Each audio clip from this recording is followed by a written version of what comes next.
Allahumma salli wa sallim ala sayyidina Muhammad. Alhamdulillahi rabbil alamin. Allahumma sallimna wal muslimin min afatid dunya wa adzabil akhirah wa ila auladina wa azwajina wa dzurriyyatina wa ahli baitina. Ya Allah, selamatkanlah ruhaniah kami, anak putu kami, keturunan kami dari kepentingan hawa nafsu.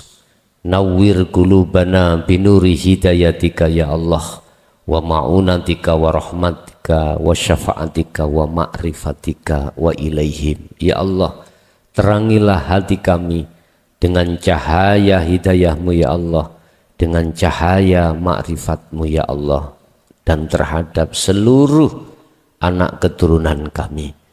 Ya Fattahu ya Alim, iftah lana bifutuhil arifin wa ilaihim. Ya Allah, bukalah pintu hati kami, bukalah pintu hati kami dan anak putu kami, dzurriyyah kami tentang kemakrifatamu ya Allah. Yassir lana fi kulli umuri wa afina, yassir lana fi kulli umuri wa afina. Ya Allah, mudahkanlah urusan-urusan saya, urusan-urusan kami dan anak putu kami dunia dan akhirat. Rabbana atina fid dunya hasanah wa fil akhirati hasanah wa qina adzabannar. Wa sallallahu ala sayyidina Muhammad. Alhamdulillahi rabbil alamin. Al-Fatihah.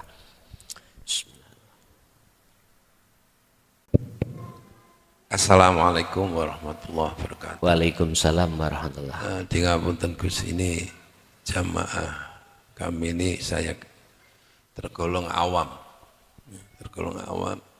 Mohon untuk secara lugawi sirul asror itu apa? Kalau ada soal basirah itu apa? Terus mbok pilih pengalaman panjenengan secara praktis kersane konco-konco sing rawuh niku gampil. Oke. Insyaallah mudah-mudahan saya juga berharap karena untuk praktek sirul asror itu untuk bisa lebih fokus dengan suluk atau dengan khalwat. Barangkali nanti kalau Pondok Jaya Baru tiap apa mengadakan khusus untuk khalwat itu, mohon nanti untuk bisa kami ketahui. Barangkali ada teman-teman yang berniat juga untuk mengikutinya. Terima kasih. Assalamualaikum warahmatullahi wabarakatuh. Waalaikumsalam warahmatullahi wabarakatuh. Oke, sir dulu tak buka. Apa siri? Siri itu kan rahasia. Makna lughat tidak diketahui orang lain. Berarti diucapkan di dalam hati Allahu, Allahu, Allah. Nah hati, itu disebut siri. Lah apa sirul asrar? Sir di dalam piro-piro sir. Nah ini. Di dalam rahasia lagi ada rahasia. Iki secara lugot. Itulah yang kumaksud zikir yang tidak mengucap. Nek kalau zikir sir tadi kan masih ngucap hati walaupun hati, ya dah. Kalau sirul asrar, asrar itu apa? Piro-piro rahasia. Di dalam rahasia ada rahasia lagi. Nurun ala nurin. Di atas cahaya ada cahaya. Padang. Ini di dalam cahaya. Di dalam cahaya itu tersimpan padang. Tapi di dalam padang sumbernya dari setrum. Sir di dalam beberapa sir. beberapa sir di dalam sir. Itulah yang kumaksud zikir di mana hati sadar dan nyadari, nggak ngucap loh Pak Yai, bahwasannya semua apapun yang terjadi itu hanyalah Allah yang melaksanakan, yang menterjadikan. Itu dengan rasa, makanya saya sebut su'aul basiroh adalah rasa di dalam hati. Apa sih basiroh itu? Basiroh adalah hal-hal yang ada kaitannya dengan rohaniah hati. Basiroh. Su'aul cahaya di dalam hati. Berupa apa? Rasa atau iman, itulah cahaya di dalam hati. Yes. Terus ainul basiroh. Ain adalah mata melihat. Basiroh berarti basiroh melihat Sang Yang Tunggal. Artinya antara melihat dengan bertemu satu paket. Saya bertemu jenengan sekaligus melihat. Melihat ya bertemu, bertemu ya melihat. Ini di muraqabah. Awalnya sebelum kita di musyahadah, di ainul basirah, sebelumnya ada di muraqabah. Apa sih muraqabah? Di dalam hati masih ada rasa iman, selalu dilihat Allah. Masih ada dua. Ada yang melihat, ada yang dilihat, ada mata untuk melihat. Jadi basiroh itu adalah sesuatu yang ada kaitannya dengan hati.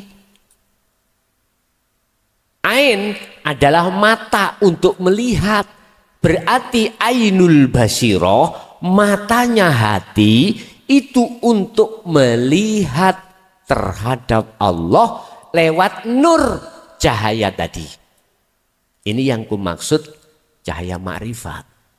Kalau sudah di situ, maka bukan perkaranya mata manusia, ruh itu bisa melihat wujudnya Allah. Karena apa? Karena ruh, mata itu makhluk badan. Makhluk. Sebab nggak ada ceritanya makhluk bisa melihat wujudnya Allah. Yang bisa melihat wujudnya Allah, ya Allah sendiri. Man arofa nafsah, ya faqat arofa rabbah. Sing sapa wonge roh ngerti dirinya sendiri, maka dia akan mengerti Tuhannya. Maksudnya dirinya siapa? Asale gak ono, berarti gak merasa ada. Kalau masih merasa ada si makhluk ini, justru ikilah akan menutupi diri kita pada Allah. Saged dipaham? Sondo angel ya niki. Wis ngeten mawon, Pak. Tadi yang diminta ini jenengan akan paham dengan sepaham-pahamnya kalau sudah praktek zikir terus makrifat baru dong. Saya berbicara ini hanya sebatas ilmu, belum praktek. Ada kalanya ilmu ini akan bisa diterima paham, ada kalanya tidak. Kadang-kadang sing paham aja cuman hanya di akal. Karena logika, karena sudah kadang-kadang sudah di hati, karena sudah praktek. Wis, kembali kepada ainul basirah. Ketemu Allah berarti mata hati itu bisa atau dikatakan melihat Allah. Belum berhenti loh Pak Ninggil ya. Iki kan koyok-koyok mata hati jenengan bisa melihat wujudnya Padahal bukan itu maksudullah. Tadi kan sudah katakan, dikatakan makrifat iku la yarauna li anfusihim sayan. Si hamba niki fana wis. Si roh iki fana. Si makhluk iki fana. Bagaimana mungkin perkara yang tidak ada alias fana bisa melihat yang ada itu? Bagaimana? Ya enggak mungkin lah. Nah terus yang melihat Allah, ya Allah sendiri. Loh ini loh makrifat. Makanya ditutup hakul basirah. Sudah benar imanmu, tidak ada selain Allah. Kok tambah suwe, tambah bingung toh. Ya wis nikmatono bingungmu. Bingung gurmek dilut 40 dina ae. Kula dhisik puluhan tahun, Pak. Pun. Yang kedua, setiap hari Pak di Ponpes iku kholwat.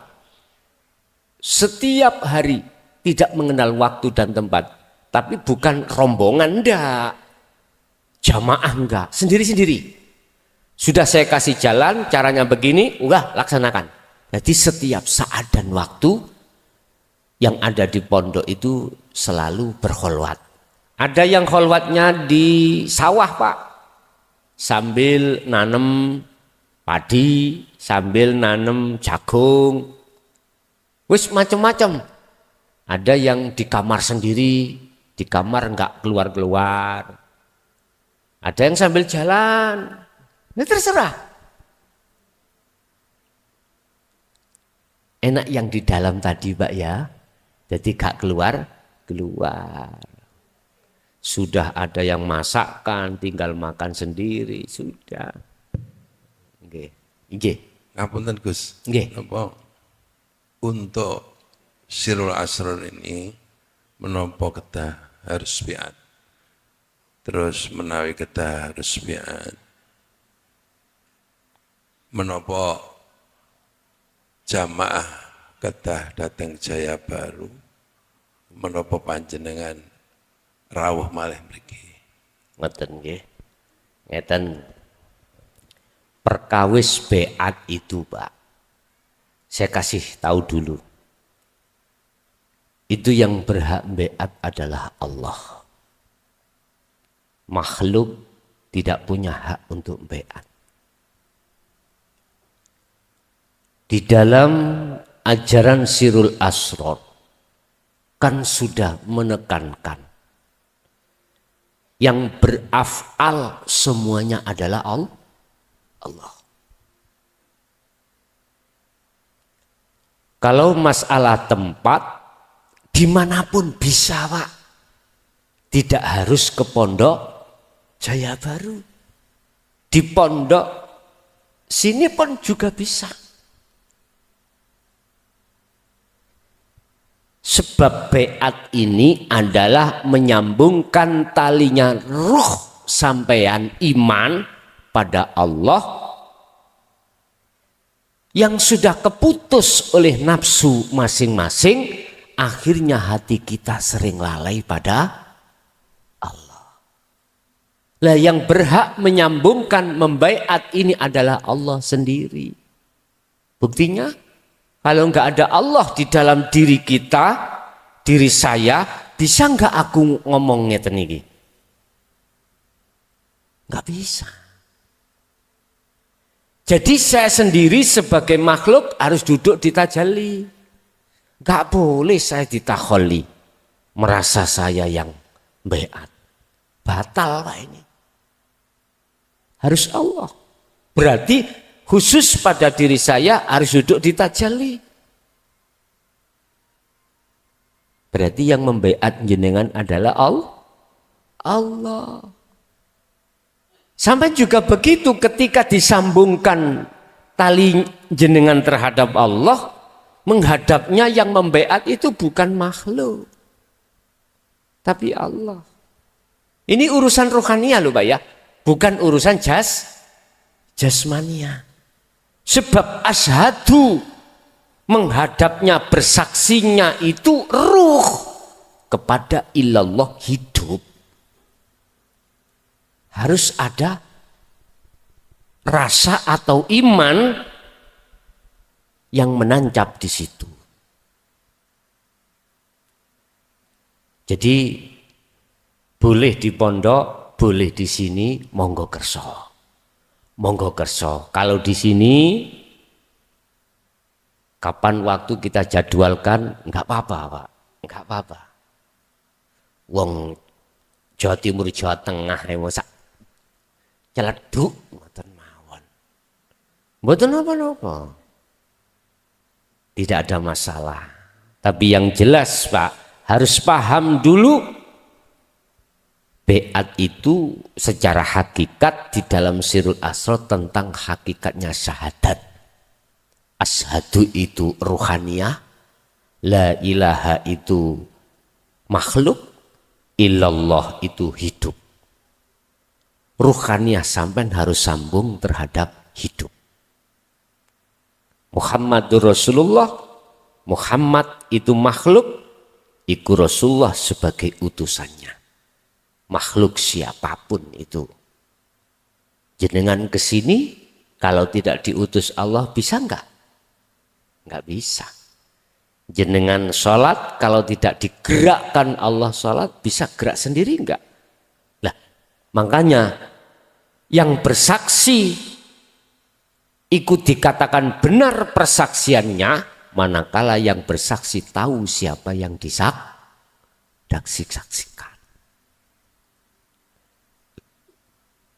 Monggo yi sak kersa, kula nderekaken mawon, nderekake. Kula nderekake mawon, teng mriki saged, teng tengah pasar nggih saged. Nggih. Terus ada pertanyaan gini, secara umum biasanya wonten bisaroh, wonten mahar lah ngoten nggih.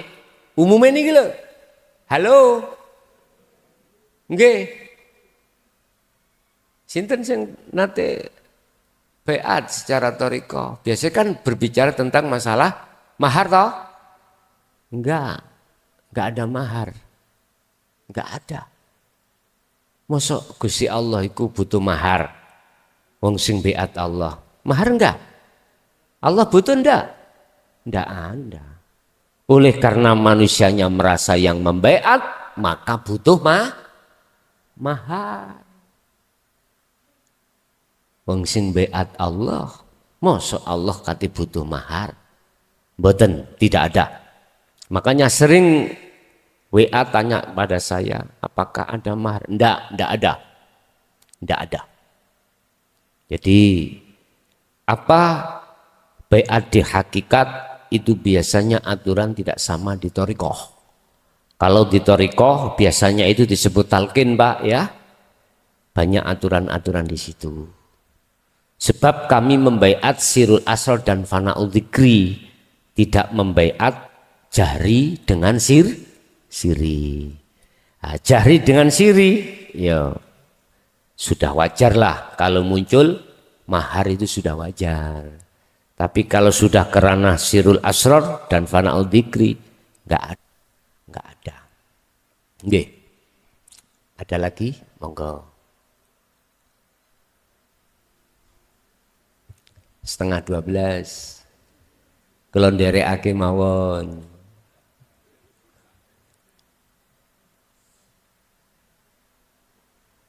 Sudah cukup? Cukup Bapak Ibu? Oke. Pun begitulah Bapak Ibu, apa yang kita terima semata-mata semua itu datangnya bukan dari saya sebagai makhluk. Saya minangka speaker, Pak. Minangka speaker itu tidak bisa bersuara manakala tidak ada yang halu-halu. Speaker itu tidak akan pernah bunyi apabila tidak ada yang halo. Jadi saya yakin semua apa ilmu yang diberikan tadi datangnya dari Allah.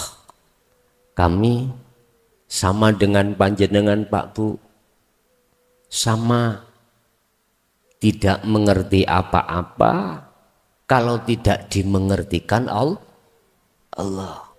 Berarti ngerti itu mutlak milik Allah. Semoga bermanfaat, barokah terhadap kita dan anak putu kita ila yaumil qiyamah. Lahumul Fatihah. A'udzubillahi minasyaitonir rajim. Bismillah.